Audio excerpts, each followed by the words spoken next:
Radhe Radhe everyone. दोस्तों, आज की इस कथा में आप सुनेंगे माघ मास की कथा का 24वां अध्याय। श्री कृष्णा जी और राधा रानी की कृपा सदैव आप सभी पर बनी रहे। आइए शुरू करते हैं माघ मास की कथा का 24वां अध्याय। ध्यान से सुनिएगा दोस्तों। अगर आपको वीडियो पसंद आए तो वीडियो को लाइक जरूर कर दीजिएगा एंड कमेंट बॉक्स में मुझे राधे राधे जरूर लिखिएगा। हो सके तो इस वीडियो को ज्यादा से ज्यादा शेयर कीजिएगा ताकि और लोग भी माघ मास की कथा सुन सकें। आइए कथा शुरू करते हैं। लोमस जी कहने लगे कि वह राजा पहले तो तामिश्र नामी नरक में गया, फिर अंत तामिश्र नरक में जहां पर अति दुखों को प्राप्त हुआ, फिर महारौरव, फिर कालसूत्र नामी महानरक में गया, फिर मूर्छा को प्राप्त हो गया। मूर्छा से चेतना आने पर तापन और संप्रतापन नाम के नरक में गया। अनेक दुखों को भोगता हुआ वे प्रताप नाम के नगर में गया।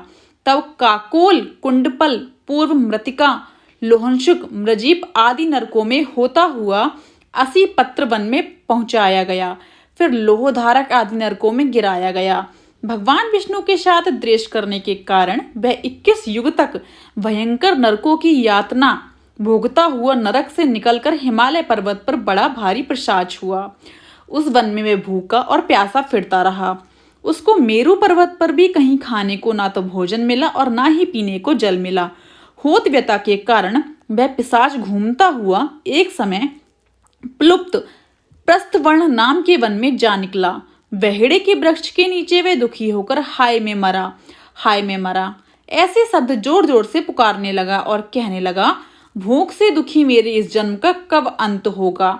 इस पाप रूपी समुद्र में डूबते हुए मुझको कौन सहारा देगा? लोमस जी कहने लगे कि इस प्रकार वेद पाठ करते हुए देवहूति ने उसके दुख भरे वचनों को सुना और वहां पर एक पिशाच को देखा, जिसकी लाल डरावनी आंखें, दुर्बल शरीर, काले काले ऊपर खड़े बाल, विकराल चेहरा, काला शरीर, लंबी सी जीभ बाहर निकली हुई, लंबे होठ, लंबी जागे, लंबे लंबे पैर, सूखा चेहरा, आंखों में पड़े गड्ढे वाले पिशाच को देखकर देवहूति ने उससे पूछा कि तुम कौन हो और ऐसी करुणा से क्यों रोते हो? तुम्हारी दशा कैसे हुई और तुम्हारा मैं क्या उपकार करूं? मेरे आश्रम पर आ जाने से कोई प्राणी दुखी नहीं रहता और वैष्णव लोग आनंद ही करते हैं। सो हे भद्र, तुम अपने इस दुख का कारण जल्दी कहो, क्योंकि विद्वान मनोरथ पाने के लिए विलंब नहीं किया करते। ऐसे वचन सुनकर प्रेत रोना बंद करके विनीत भाव से कहने लगा कि हे द्विज, किसी बड़े पुण्य में मुझको आपके दर्शन हुए हैं। बिना पुण्य के साधुओं की संगति नहीं होती। और फिर उसने पहले जन्म का वृतांत कहा कि भगवान विष्णु के देश के कारण मेरी ये दशा हुई है। जिस हरि का नाम यदि अंत समय में मनुष्य के मुख से निकल जाए तो मनुष्य विष्णु पद को प्राप्त होता है। जो सबका पालन करता है उसी से मैंने द्वेष किया। ये सब मेरे कर्मों का दोष है, जिसके ब्राह्मण तप द्वारा प्रार्थना करते हैं। ब्रह्मादि देवता, सनकादिक ऋषि जिसको मुक्ति के लिए पूजते हैं, जो आदि मध्य व अंत में विश्व का विधाता और सनातन है, जिसका आदि मध्य और अंत नहीं है, उस भगवान के साथ मैंने द्वेष किया। जो कुछ पुण्य किए मैंने पहले जन्म में किए थे, वह सब विष्णु के देश रूपी अग्नि में भस्म हो गए। यदि किसी प्रकार मेरे इस पाप का नाश हो जाए तो मैं भगवान विष्णु के सिवा किसी और देवता का पूजन नहीं करूंगा। विष्णु भगवान से द्वेष करके मैंने बहुत दिनों तक नर्क यातना भोगी और पिशाच योनि में पड़ा हूँ। इस समय मैं किसी अच्छे कर्म के योग से आपके आश्रम में आया हूँ, जहां पर आपके सूर्य रूपी दर्शन ने मेरे दुख समान अंधकार को दूर किया। अब आप कोई ऐसा उपाय बताइए जिससे मेरी यह पिशाच योनि दूर हो, क्योंकि सज्जन पुरुष उपकार करने में देर नहीं करते हैं। देवहूति कहने लगी कि यह माया देवता, मनुष्य, असुर सबकी स्मृति को मोहित कर देती है, जिससे धर्म का नाश करने वाला द्वेष उत्पन्न हो जाता है। जगत के उत्पन्न करने, रक्षा करने और नाश करने वाले जो सब प्राणियों की आत्मा है, उनसे भी लोग द्वेष करते हैं। जिनकी अर्पण करने से सभी कर्म सफल होते हैं, उनकी भक्ति से मुख मोड़ने वाले मूर्ख कौन सी गति को प्राप्त नहीं होते हैं। चारों वर्णों का वेदोक्त हरि का भजन करना ही उत्तम है, अन्यथा कुमार्ग में चले जाने वाले मनुष्य नरक के गामी होते हैं। इसी कारण वेद विरुद्ध कर्मों का त्यागना चाहिए। अपनी बुद्धि से बचे हुए धर्म के मार्ग पर चलने से मनुष्य परलोक के पथ का भी नाश करते हैं। वे वेद देवता और ब्राह्मणों की निंदा करते हैं। झूठे मन कल्पित शास्त्रों को मानने वाले नरक में जाते हैं। देवादिदेव विष्णु से विमुख होने वाले नरक में जाते हैं, जैसे द्रविड़ देश का राजा नरक में गया। इस कारण इनकी निंदा नहीं करनी चाहिए और वेद में ना कही गई क्रिया को भी नहीं करना चाहिए। लोमस जी कहने लगे कि ऐसा कहने पर मुनि ने पिशाच को सुमार्ग बतलाया कि माघ मास में तुम प्रयाग में जाकर स्नान करो, उससे तुम्हारी वे पिशाच योनि समाप्त हो जाएगी। माघ मास में प्रयाग में स्नान करने से मनुष्य पहले जन्म के सब पापों से मुक्त हो जाता है। वहां पर स्नान करने से मुक्ति प्राप्त होती है, इससे बढ़कर और कोई प्रायश्चित नहीं। संसार में ये मोक्ष और स्वर्ग का खुला हुआ द्वार है। गंगा और यमुना का संगम त्रिवेणी संसार में सबसे उत्तम तीर्थ है। पाप रूपी बंधन को काटने के लिए ये कुल्हाड़ी है। कहाँ तो विष्णु, सूर्य, तेज, गंगा, यमुना का संगम और कहाँ ये तुच्छ पाप रूपी तृण की आहुति। जैसे घने अंधकार को दूर करने वाला शरद का चंद्रमा चमकता है, उसी तरह संगम के स्नान से मनुष्य पवित्र हो जाता है। मैं तुमसे गंगा यमुना के संगम का वर्णन नहीं कर सकता, जिसके जल की एक बूंद के स्पर्श से केरल देश का ब्राह्मण मुक्त हो गया। ऋषि के ऐसे वचन सुन प्रेत के मन में शांति उत्पन्न हो गई, मानो सब दुखों से छूट गया हो। प्रसन्नता से उसने विनयपूर्वक ऋषि से पूछा। ऋषि से क्या पूछा, इसका वर्णन अगले अध्याय में किया जाएगा। दोस्तों, यहीं पर समाप्त होता है माघ मास की कथा का 24वां अध्याय। आइए दोस्तों, अब मैं आपको सुनाने जा रही हूँ श्री विष्णु जी की चालीसा। माघ मास में हर रोज श्री विष्णु जी की चालीसा सुनना या फिर पढ़ना बहुत ही फलदायक माना जाता है। विष्णु जी का दोहा सुनिए। विष्णु सुनिए विनय सेवक की चितलाए, कीरत कुछ वर्णन करूं दीजिए ज्ञान बताए। आइए दोस्तों, अब शुरुआत करते हैं श्री विष्णु जी की चालीसा की। नमो विष्णु भगवान खरारी, कष्ट न सावन अखिल बिहारी। प्रबल जगत में शक्ति तुम्हारी, त्रिभुवन फैल रही उजियारी। सुंदर रूप मनोहर सूरत, सरल स्वभाव मोहनी मूरत। तन पर पीतांबर अति सोहत, वैजंती माला मन मोहत। शंख चक्र कर गदा विराजे, देखत दैत्य असुर दल भाजे। सत्य धर्म मद लोभ न गाजे, काम क्रोध मद लोभ न छाजे।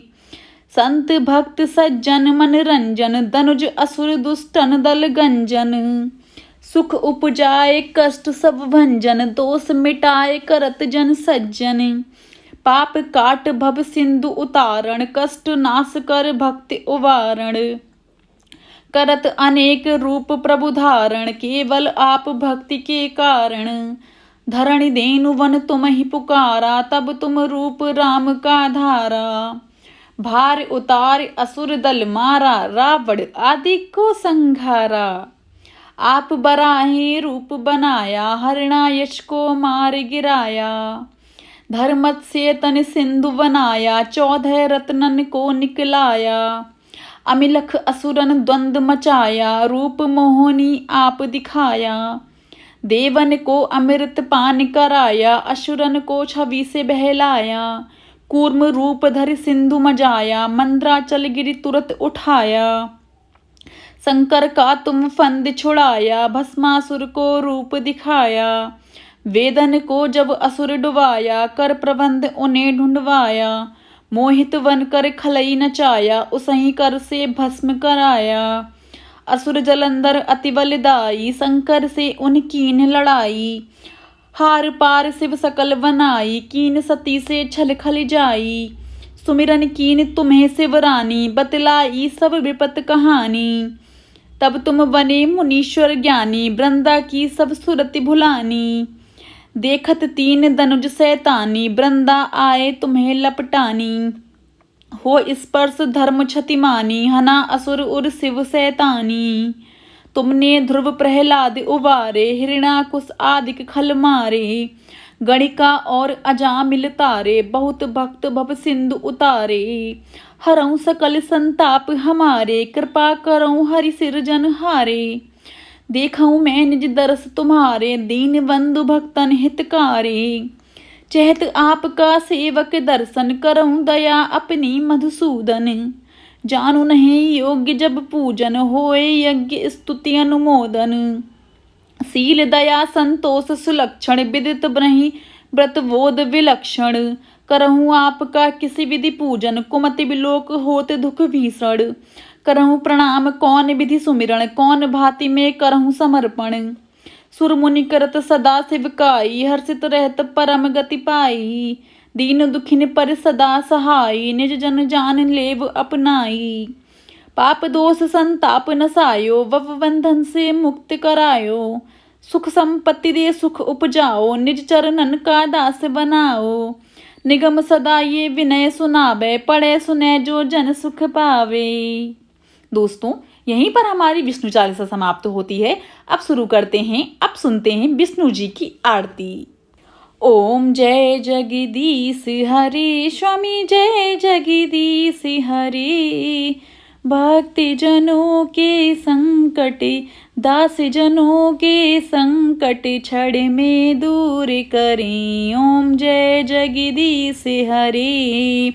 जो ध्यावे फल पावे, दुख बिन से मन का। स्वामी दुख बिन से मन का। सुख संपत्ति घर आवे, कष्ट मिटे तन का। ओम जय जगदीश हरि। माते पिता तुम मेरे, शरण गहूँ मैं किसकी। स्वामी शरण गहूँ मैं किसकी। तुम बिन और न दूजा, प्रभु बिन और न दूजा। आस करूँ मैं किसकी। ओम जय जगदीश हरि। तुम्हें पूर्ण परमात्मा, तुम्हें अंतर्यामी। स्वामी तुम्हें अंतर्यामी। पार ब्रह्म परमेश्वर, तुम सबके स्वामी। ओम जय जगदीश हरि। तुम्हें करुणा के सागर, तुम्हें पालन करता। स्वामी तुम्हें पालन करता। मैं मूर्ख खल कामी, कृपा करऊँ भरता। ओम जय जगदीश हरि। दीन बंधु दुख हरता, तुम्हें ठाकुर मेरे। प्रभु तुम रक्षक मेरे। करुणा हस्ते बढ़ाओ, द्वार पड़ा मैं तेरे। ओम जय जगदीश हरि। विषय विकार मिटाओ, पाप हरो देवा। स्वामी कष्ट हरो देवा। श्रद्धा भक्ति बढ़ाओ, संतन की सेवा। ओम जय जगदीश हरि। तन मन धन सब कुछ है तेरा, तेरा तुझको अर्पण। क्या लागे मेरा, प्रभु क्या लागे मेरा। श्री जगदीश स्वामी जी की आरती, जो कोई नर गावे। स्वामी प्रेम सहित गावे। कहत शिवानंद स्वामी, मन वांछित फल पावे। सबे दुख मिट जावे। बोलो विष्णु भगवान की जय। आइए दोस्तों, अब मैं आपको सुनाने जा रही हूँ तुलसी माता की चालीसा, तो ध्यान से सुनिएगा। पहले मैं आपको सुनाती हूँ तुलसी माता की चौपाई। जय जय तुलसी भगवती, सत्यवती सुखदानी। नमो नमो हरि प्रेयसी, श्री वृंदा गुण खानी। आइए अब सुनते हैं श्री माता तुलसी जी की चालीसा। धन्य धन्य श्री तुलसी माता, महिमा अगम सदा श्रुति गाता। हरि के प्राणों से तुम प्यारी, हरि हेतु किनु तप भारी। जब प्रसन्न है दर्शन दीनो, तब कर जोर विनय असिकीनो। हे भगवंत कंत मम हो, दीन जानी जानी छाड़ो छो। सुनी लक्ष्मी तुलसी की बानी, दीनो शाम कध पर आनी। अस आयोग बर मांगन हारी, हो बिटप तुम जड़ तनुधारी। सुनई तुलसई श्रापऊ ते ठामा, करऊँ बास तहु नीचन धामा। दियो वचन हरि तब तत्काला, सुनऊ समुख जन हो विहाला। समय पाई हे रोपति तोरा, पूजऊ आस बचन सत मोरा। तब गोकुल मह गोप सुदामा, तासु वही तुलसी तू वामा। कृष्ण रास लीला की माही, राधे सख्यो प्रेम लखी नाही। दियो श्राप तुलसई तत्काला, नर लोकई तुम जन्महु वाला। यो गोप वह दानव राजा, शंख चूड़ नामक सिर ताजा। तुलसी वही तासुकी नारी, परम सती गुण रूप आगरी। अस दे कल्प गीत जब गयऊ, कल्प तृतीय जन्म तब भयऊ। वृंदा नाम भयो तुलसी को, असुर जलंधर नाम पति को। करियति द्वंद अतुल बल धामा, लीना शंकर से संग्रामा। जब निज सैन्य सहित शिव हारे, मरहि न तब हर हिरहि पुकारे। पतिव्रता वृंदा थी नारी, को न सके पतहि संहारी। तब जलंधर वेश बनाई, वृंदा डिंग हरि पहुँच्यो जाई। शिव हित लई करी कपट प्रसंगा, कियो सती धर्म तेई भंगा। भयो जलंधर कर सुनि सहारा, उर शोक अपारा। तिहि छड़ दियो कपट हरि ताटी, कियो छड़ दियो कपट हरि टारी। लखई वृंदा दुख गिरा उचारी, जलंधर जस हत्यो अभीता। सोई रावण तस हरई सीता, अस प्रस्तर सम हृदय तुम्हारा। धर्म खंडी मम पतहि सहारा, यही कारण लई श्राप हमारा। होवे तनु पाषाण तुम्हारा। सुनि हरि तुरत बचन उजारे, दियो श्राप तुम बिना विचारे। लखियो नानज कर तुति पति को, छलन चाओ जब पार्वती को। जड़मति तहु असको जड़ रूपा, जग में तुलसी बिटप अनूपा। धगब रूप हम सालिग रामा, दी गंडकी बीच ललामा। जो तुलसी दल हमें चढ़ाइए, सब सुख भोग परम पद पावे। बिनु तुलसी हरि जलत शरीरा, अतिशय उठत शीस उर पीरा। जो तुलसी दल हरि सिर धारत, पतो सहस्त्र घट अमृत डारत। तुलसी हरि मन रंजनि हारी, रोग दोष दुख वंजनि हारी। प्रेम सहित हरि वंजन निरंतर, तुलसी राधा में नहीं अंतर। व्यंजन हो 56 प्रकारा, बिनु तुलसी दल हरहि प्यारा। सकल तीर्थ तुलसी तरु छाई, लहत मुक्ति जन संशय नाई। कबि कबि सुंदर एक हरि गुण गावत, तुलसी निकट सहस गुण पावत। बसत निकट दुर्वासा धामा, जो प्रयास ते पूर्व ललामा। पाठ करई जो नित नर नारी, होई सखी वहाँ सई त्रिपुरारी। आइए अब सुनाती हूँ मैं आपको तुलसी जी का दोहा। तुलसी चालीसा पढ़ही, तुलसी तरु ग्रह धारी। दीप दान करी पुत्र फल, पावई बंदे हैं नारी। सकल दुख दरिद्र हरिहार है, परम प्रसन्न। अतिशय धन जन लहें, ग्रह वसई पूर्णा अन्न। लही अभिमत मल, लही अभिवत फल जगत। मह लही पूर्ण सब काम, जय दल अर्पई तुलसी सहे। सहस वसई हरि राम। तुलसी महिमा नाम लख, तुलसी सुत सुख राम। मानस चालीसा रज्यो, जख में तुलसी दास। यहीं पर समाप्त होती है हमारी तुलसी जी की चालीसा और तुलसी जी का दोहा। दोस्तों, अगर आपको आज की वीडियो पसंद आई हो तो जाने से पहले मेरे चैनल को लाइक शेयर एंड सब्सक्राइब करना बिल्कुल भी ना भूलें। And also press the bell icon, ताकि मेरी कोई भी वीडियो आए आपको नोटिफिकेशन तुरंत मिल जाए। आप मेरे कमेंट बॉक्स में मुझे राधे राधे जरूर लिखिएगा। Radhe Radhe everyone. And video को लाइक जरूर कीजिएगा अगर आपको पसंद आए तो।